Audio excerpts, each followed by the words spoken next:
Assalamualaikum. Sekarang dah hampir pukul 2 malam, 2 pagi. Jadi sekarang kita berada di lepas gate yang terakhir lah untuk naik kapal terbang, naik flight jam 2 lebih macam tu lah.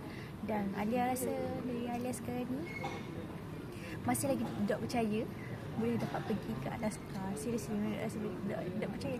Dan tidak ada dekat dek akal pun untuk nak pergi Alaska. Duit sendiri. Bayangkan hampir 1,000 MB keluarkan taja untuk kami berdua. Kami berkapal dua. Macam tu lah dengan orang lain.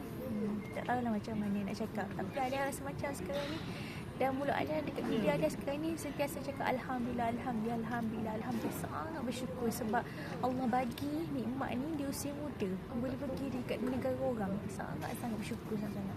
So Alia harap kawan-kawan Alia buatlah MB betul-betul, juanglah, capailah, ikutlah apa Aplan cakap tu, sebab Aplan dah bagi jalan yang terbaik untuk kita. Buat betul-betul fokus dengan matlamat, tekankan big why dalam diri. InsyaAllah you win, you stay, you win.